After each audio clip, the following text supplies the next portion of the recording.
Hello everybody, this is Eddie from Mirror Edge Sharpening Service. I have been presented with this shear from Candace. This is one of the offerings that we have for sale. But what happened on this shear, the client was concerned that it was folding hair. And as soon as I picked it up and I closed it, I heard that tick. And what that is indicating is that right there is typically what we call a bumper. Some people call it a silencer, but it has a lot of functions other than silencing the tool. What happens when that bumper is missing is the tips cross over on close. That bumper is a fully adjustable, replaceable part that either prevents the tip from closing all the way or allows, if it's a little bit wider, it can actually allow the tips to stay open. It is a fully adjustable part. Now I'm going to show you a couple of these parts here in a second. The bumpers come in many different styles and shapes and forms. The ones on the top here are just rubber pull-through bumpers that need to be secured with glue. But the higher end bumpers, this happens to be a 2.5 millimeter bumper. Let's see if here. The higher end bumpers have screw-in parts, and they also come in many different colors, which I'll pull those out in a second. As sharpeners, we have to have all these little different parts. I've got thousands of them. This is a 2.5 millimeter bumper, and this is a 2.5 millimeter bumper. But when you look at them closer, one of the bumpers is actually taller than the other, even though they're the same size. The 2.5 millimeters in this case refers to the screw hole size, and I'm pretty certain that that's the size that I need to repair this tool, and it's going to be so quick. But if it's not, this happens to be these are screw pivots. But what's interesting about this is a 3 millimeter bumper. I just want to show you the 3 millimeter bumper, and you have a 3 millimeter small and a 3 millimeter tall. So all that little bumper is, I'm going to try the taller one first because this is a new shear. As the shear wears on the edge, what happens is that the tips will actually come down slower, because as you can see, it's a pyramid. So anytime you grind on one side of the pyramid, the triangle, the tip will actually come down a little bit. As that happens, you will need to either shave down or replace the bumper. In most cases, we just grind one down as time goes on, but at some point you may need to actually replace it. So that bumper just goes right in that hole. You've got to make sure it's a snug fit and that we don't cross threads. It looks like it's going to fit. Just got to get it just right. And whoop, they're little and they're hard. In this case, it's actually a pretty clean, brand new screw thread, so we shouldn't really have any trouble getting it in there once it grabs the threads. It should be on. There it is. So here's the bumper that's been installed. And when I close down on the handle here, what you'll find is those tips are coming together perfectly, because this is a brand new shear. A brand new bumper does the trick.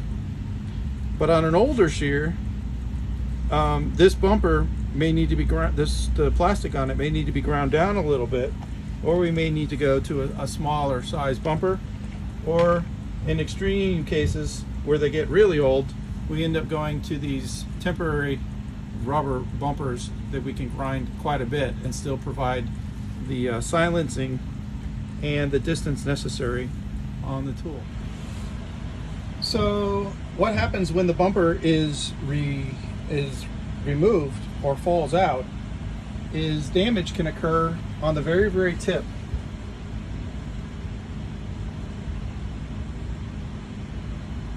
of the tool.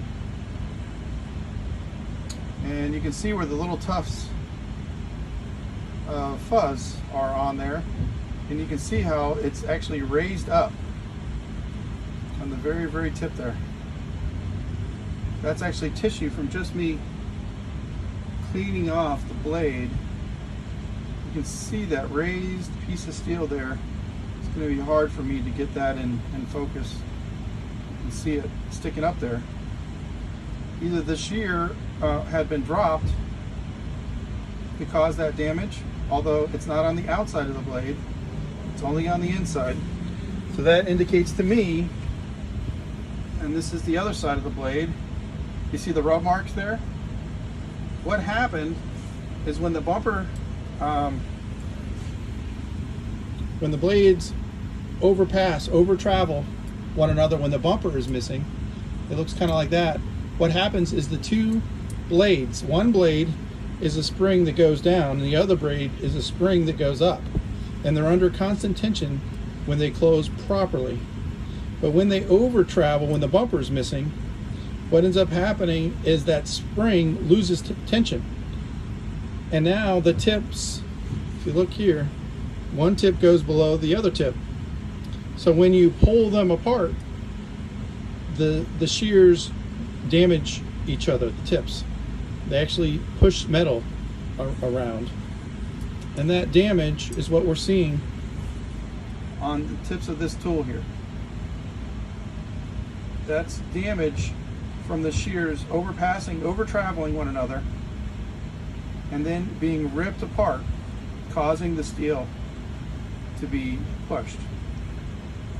I'm pretty sure that's what's going on. And then what happens is the opposing blade, if it doesn't have the damage, will show rub marks like you see here. And you also see a little bit of tip damage going on there from where the tip rolled over. See that rub mark? And this isn't catastrophic to the shear, but it is going to take a little bit of life away in the long term. So I will take a video of the completed project. Okay, so all the damage is corrected. You can see a little bit of tip work to do still there. You see the new grind. You see where I took off the steel that was folded over. That is a lot less than it appears. Remember, I'm on a microscope. It's just a very slight, you can see slight abrasion there that blends well with the rest of the blade. It is almost indistinguishable. It's a little bit polished because I did grind steel there, but the tip came out really well. That's where the damage was, before and after. You can see the hone line is good except for the very tip, which I got to work on that a little bit, and it's even all the way down the blade. The other side is where I'm trying to match. You can see the tips. You can see the where I fixed the abrasion mark from the tool overpassing. Can't do anything about it where it's not at. You can see a little bit of work to do on the hone line there on the edge, but it too looks good all the way back to the pivot.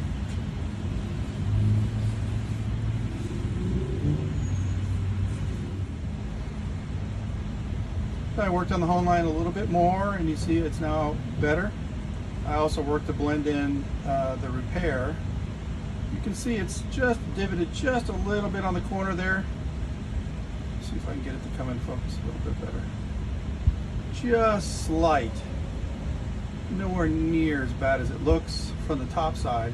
It's just a minor deviation. On this side, you can see that the rub marks have been completely sanded away. It's much cleaner now than it was.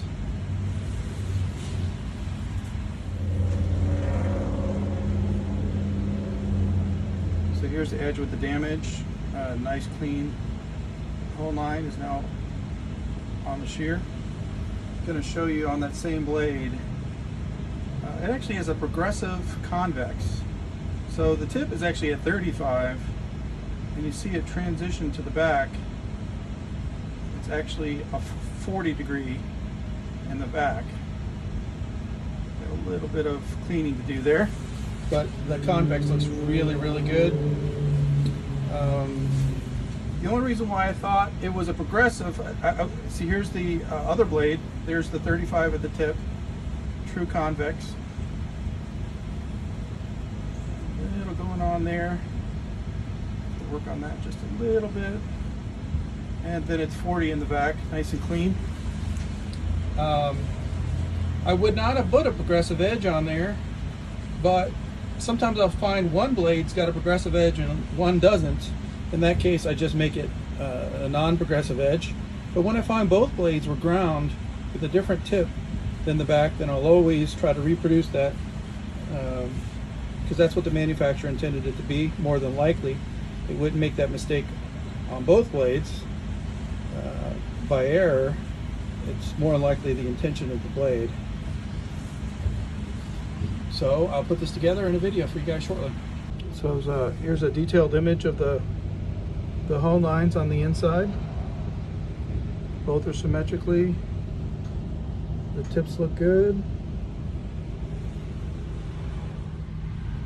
And the outer blades nice and clean still. Got a little bit of work to do in the pivots. You can see there's a little rust coming up there. Customer just needs to put a little bit of oil there to prevent that from occurring and to make sure nice smooth edge.